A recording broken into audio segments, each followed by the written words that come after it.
Hey guys, this is Nathan, and welcome back to TechNodeFirmaCraft. So, between episodes, we finally got some tree breeding going on. So we have a purebred silver lime sapling here. That's the next one after these apple oak and silver birch. Now, we did have a butterfly floating around here, and Bloody the Great killed it, and it gave him an apple oak pollen. Now, we can directly combine that with this silver lime, I believe, to get the next tier of tree, or the next progression, I guess. But we're going to let these guys just kind of do their thing. From time to time, we'll get some leaves that have been pollinated, and we'll just, whenever we come over here, we'll chop them out and get our saplings. Now, up here, we've had a little bit of a collaborative effort from several of the people on the server, and we have completely removed this mountain. And if you remember the last time, this is where this hillside, the cliff, was. So, we're working on getting a larger area for our tree farm over here, the Minecraft tree farm. And maybe we'll be moving a little bit of the orchard, kind of like this as well. I don't know, we'll just have to see how things work there. But what I want to be working on today, we need to be cleaning up the base here. This is a terrible mess. We've got machines scattered all over the place, chests everywhere, and it's just ugly and not very well organized. And so I wanted to start out by moving the diesel fuel generation closer to where our sugarcane and hemp seed farms are. And so that's going to be in this area here. Now, I kind of wanted to fill the bay in, but it just takes forever going one block at a time, dropping the items in. So I started checking around, and I found something that is going to greatly reduce our problems here. So there were several things that I found that could place items into the world. One of them is or blocks into the world. One of them is from Steve's Factory Manager, and it's called a block gate. Now, that one, we would have to constantly be setting up a factory manager every time that we moved it, and it would just kind of be more of a pain than anything else. Now, the other thing is we have these deployers. One of them is from Tube Stuff, and this one requires some steel plates, a couple of pieces of cobblestone, a chest, a piston, and some redstone. Not really all that bad of a recipe. But the blue power one is even simpler yet. So we need 6 pieces of cobblestone, a piston, and a chest, and a piece of redstone. Very simple. So we're going to go ahead and make up one of those. Now this thing requires a redstone signal to run. So we're going to make a comparator and make a comparator clock to run this thing. Now I believe that this thing has an internal inventory of 9 slots, and I think that a hopper will fill it. So what we're going to do, we're going to come over here and place this guy right here. Well, that's not how I wanted it placed. Okay, so we're going to come over here, we're going to place it right there, facing out into the bay. Beside it, we are going to place, I guess we're actually going to use a transport pipe, and then we're going to take and place our bin with our dirt on top of it. Then we'll take our configurator and set this to pull, and it should fill this guy immediately. Now we will set down our comparator clock, and this is a very simple setup. We just set down a comparator, hit that to subtract mode, we go around like that, and then, oh, I forgot to make a lever. Okay, so, and the sticks are a long ways away. Well, we can grab a stick up here. And no, I don't have a rock either.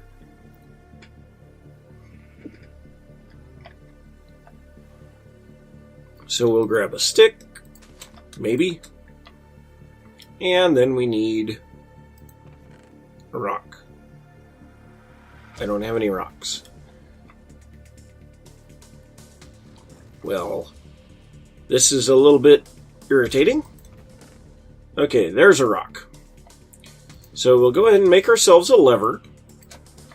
And all that we have to do is place this lever behind the comparator and flip it on, and it will start placing blocks. And because of the gravity effect in TechNodeFirmaCraft, or TerraFirmaCraft, I guess, adds the gravity effect, it will immediately start just filling the bay. Oh, is that too fast? Possibly? Well, here, let's try this again. I know this thing works because if we place a lever next to it, it will place it. So it's possible that that's just too fast. So we may have to look at a different type of a clock, but we'll try placing this one block further away. We'll place our lever down. It's possible that the redstone just wasn't powering it and it was a graphical glitch. So we'll place this in subtract and turn this on. Well, it placed it out right away. It's too fast. So I may have to look into what can give me just a slightly slower pulse. And I know what will do it. It's just a matter of making it. So we need a repeater. So let's see what the recipe is here for a repeater. Just 3 pieces of smooth stone, 2 redstone torches, and a piece of redstone. So let's run up here and make one of those up real quick. So in this chest we have our smooth stone. I need some sticks, and then I've got everything else. So we'll just grab some sticks. We will make 2 torches. Place these down. Redstone and the smooth stone. There we go, repeater. And we may need a block for this as well. I know that I have messed around with these type of clocks a lot in previous series, especially in vanilla, but it's been quite a while since I've made one. I think this will work without the block, but I'm not entirely sure. So if we go like this, okay. No, that's not the way that we want it. I don't remember how this thing works. Maybe I need the repeater into the side of it? Was that how this works? That shouldn't matter. There we go. And look at that. So this thing can place up to 2 blocks in front of it, so it will fill a fairly sizable area. Of course, now we are doing this in a water area, which means that the blocks don't fall in the water area. This will work exceptionally well if we set it up in a ravine. But I'm going to do a little bit of filling here of this bay, and after I get something set up here, I will come back and we'll look at what we're going to build on this flat area of dirt. Well, our silver lime tree has grown. I went ahead and grabbed a sapling off of it, and now we've got this butterfly here, and I'm going to try to kill it. We've got a little bit of the apple oak. There we go. It didn't give me any. But we have a little bit of the apple oak pollen here. Now, if we look at the uses on this silver lime, we should be able to combine this silver lime with apple oak pollen to get a hill cherry. Now, I don't think we can do this directly. No. So that's unfortunate. So we should be able to get some hill cherries here, though, from this. I just went ahead and redid the bees here. So hopefully they will pollinate that. We may have to move some of the apiaries over here just so that we get the bees next to this other tree. So, yep, our tree breeding is very definitely coming along. Now, Bloody the Great and I have been working together to make a very large platform here that we can build our power production house on. So yeah, this is now solid dirt and gravel all the way to the bottom of the bay. We have completely filled it in, and we're going to get going on building that here in just a little bit. But first, we're going to take a look at what blocks we're going to be using. So I was looking through the different rocks that I have and blocks and all kinds of stuff, and it seemed like the one that I wanted to use was this gabbro. I guess this is the bricks, but let's see, do we have any that are... No. Or yeah, that's the bricks, not the tiles. That's what I want. So if we look at those, they look pretty neat. They're a little bit more colorful than this andesite, and so that's what I'm going to be using. We'll have to figure out what we're going to use as an accent piece, and I think I may use a whole bunch of the vanilla oak wood for support pillars. So I'm thinking I want to time-lapse that. Of course, that's going to have to be a stationary time-lapse because, like I've found in the past, Camera Studio does not work in this mod pack. So, yep, I think I'm going to get going on that, and let's roll that time-lapse.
Well, that was pretty fun. I haven't done one of those in quite a while, and so, yeah, it was pretty fun to do that.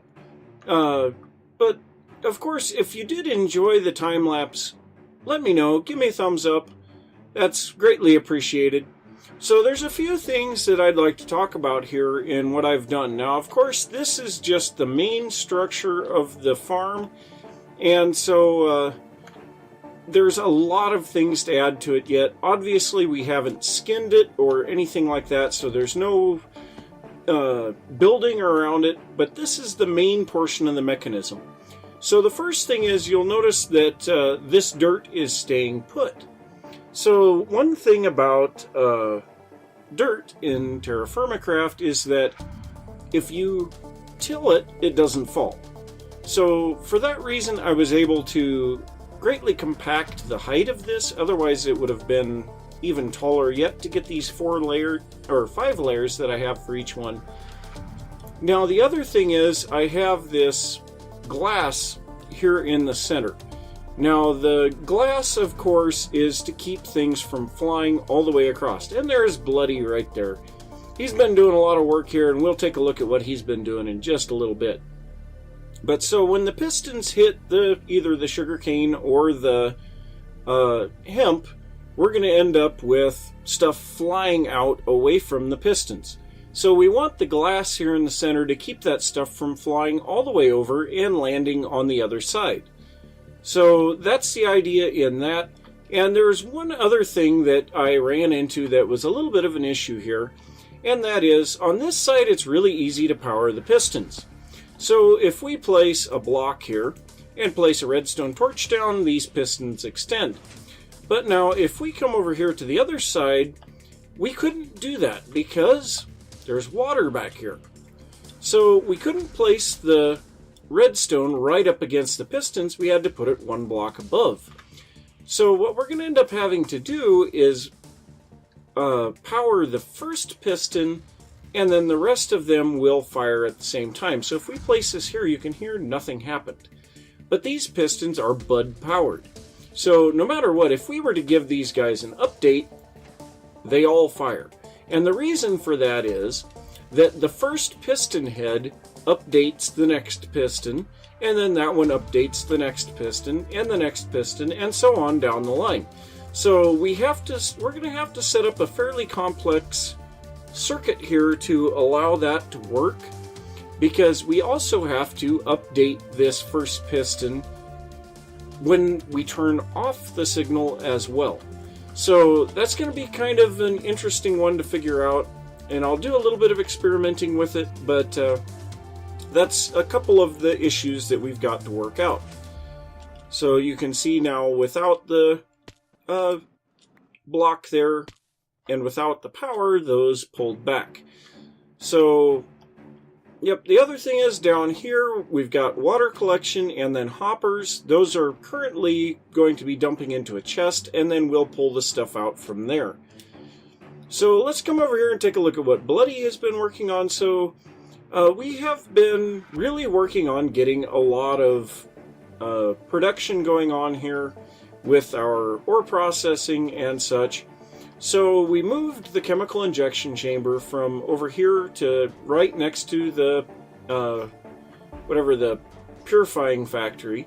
So now if we put some ore in this chemical injection chamber, it automatically runs all the way through and even gets smelted.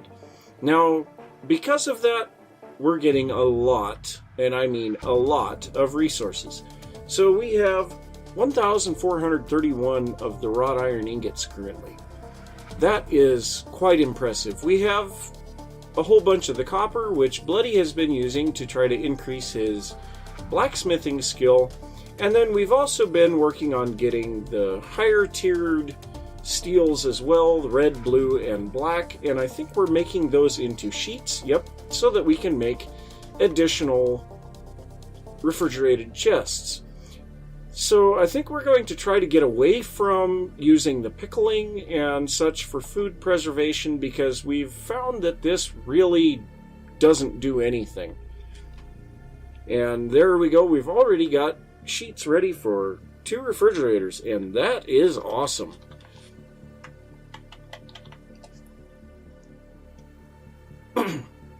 So the other thing is he went out and got a whole bunch of these Kapok logs, and he's been running that through the furnaces as well, and that is making charcoal to fuel everything. So we're really working on getting some of this stuff automated, and we'll have to set up another structure here soon to take care of all of this stuff so that we don't have it just kind of scattered out here loosely.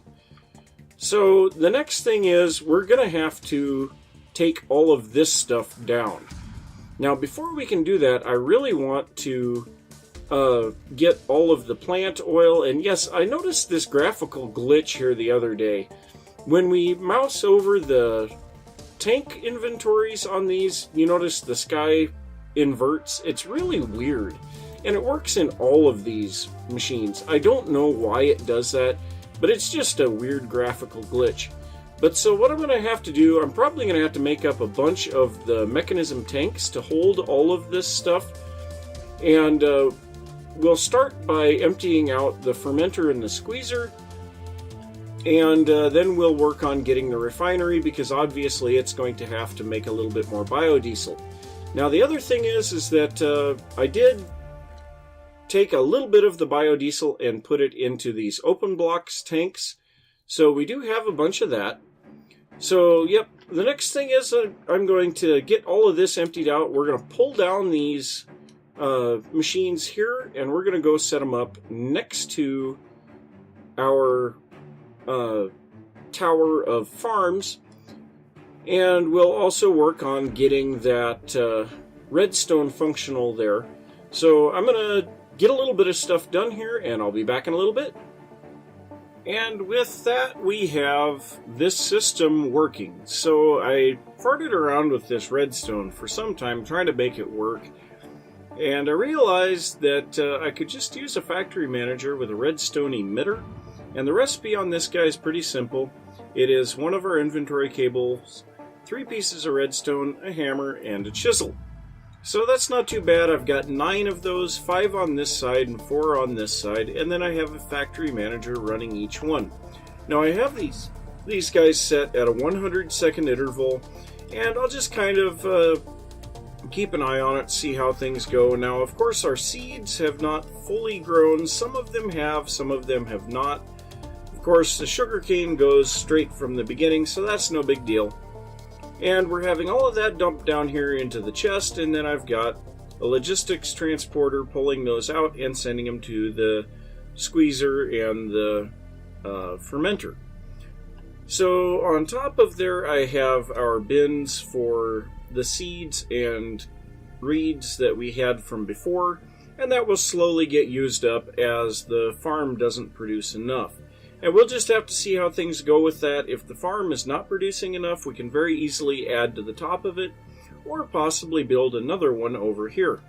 But that did take a lot of pistons, which takes a lot of iron, and even though we have a lot of iron available, I don't want to just waste it.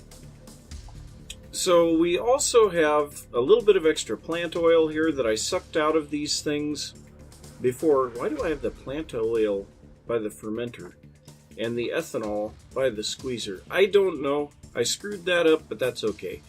And then we have all of this biodiesel here that we have already produced. So there's a fair amount here, and this thing is full. We're just waiting on power. So the next thing is we want to get that diesel generator built. So to that end, I have set up a few recipes. To build this thing, we need a few blocks that we have not done anything with yet.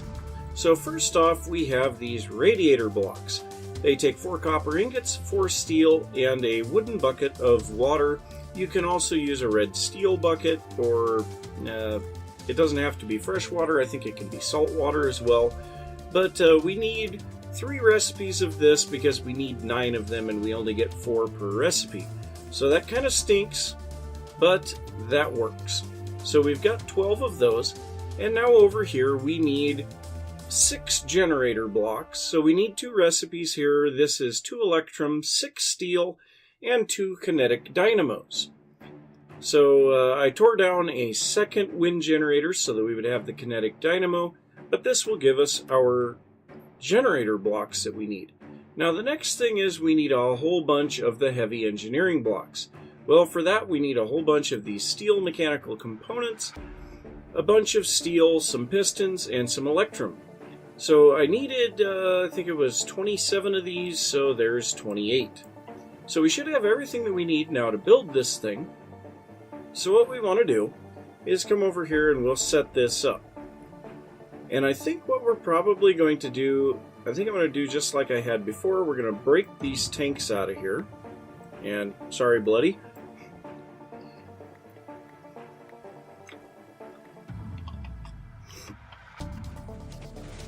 Oop, one too many E's there. No big deal. So, now what I'm going to do is place a mechanical pipe here, and that will pump into the side of our generator. Now, I'm not sure where this thing gets its input, but we are going to put our radiator blocks here, and we put these in a 3x3 vertical grid. Then we will put in our heavy engineering blocks, and these go in a 3x3x3 grid. So there's a lot of these go into this. Whoops, one too many. And it looks like we're getting a little bit of lag on the server. Wow. Yeah, a little bit. And then we'll put our 6 generator blocks here in the back. We'll hit the side of this with our hammer. Did I do something wrong? Let's take a look at the book. So if we look at the book, we have, okay, 3 radiator blocks, 9 heavy engineering blocks, and 3 generator blocks. Same thing again. That should be correct.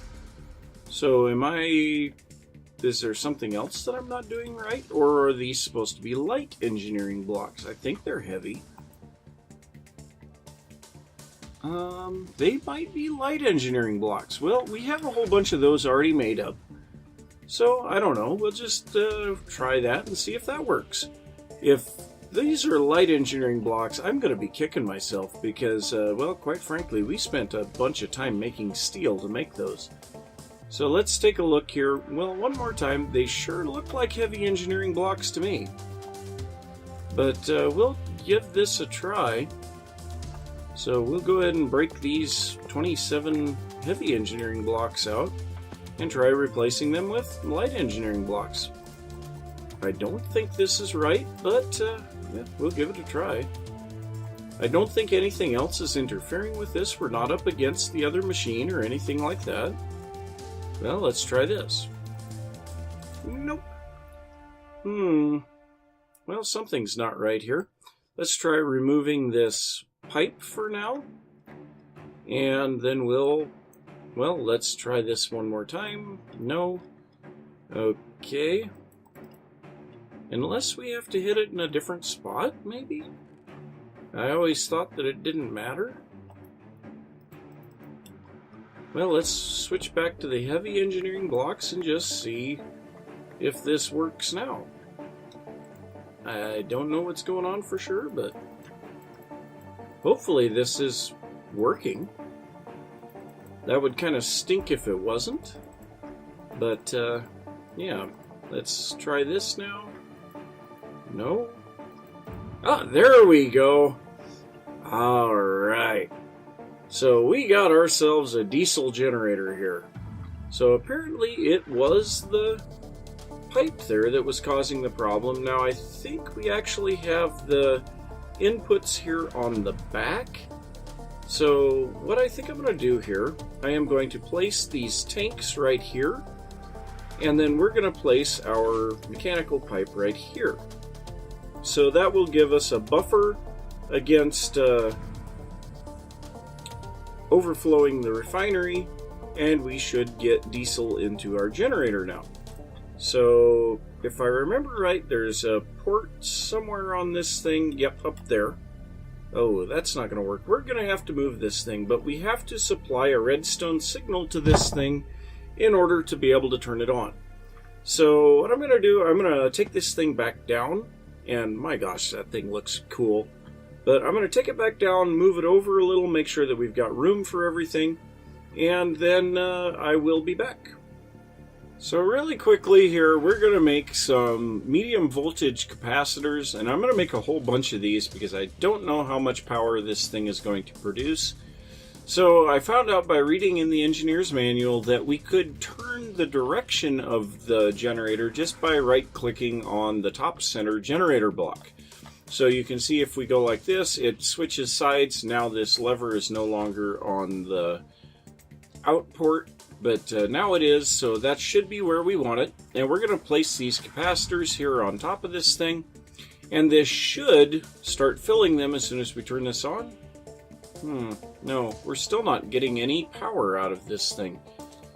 So I don't know why it's not generating power. We have diesel fuel, or biodiesel, going into it, and it's just not turning on. I don't know if we need to supply it with water or what. Let's try that real quick. So I'm going to go ahead and grab these source blocks of water down here, and we're going to move these up here.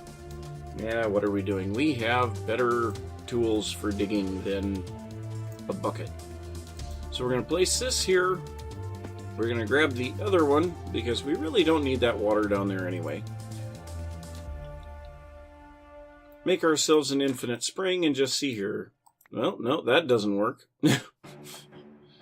So we can't open an inventory on this thing or anything like that. I don't know why it's not working.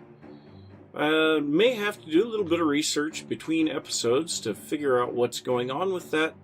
But at this point in time, I am going to have to say thanks for watching. If you enjoyed the episode, don't forget to give a thumbs up and let me know. If you're new to the channel, don't forget to subscribe, and I will see you next time. Bye! Well, that happened pretty quickly. I just right-clicked on a capacitor and then it turned on. So apparently this thing will only work when it is supplying something with power. So we'll go ahead and shut it off for now. I don't know how fast that's going here. Let's just take a look here real quick, see how fast our diesel is disappearing. Reasonably quickly. So yeah, we're just going to have to see how much power this produces versus how much diesel it takes. But, yeah, we'll see you next time.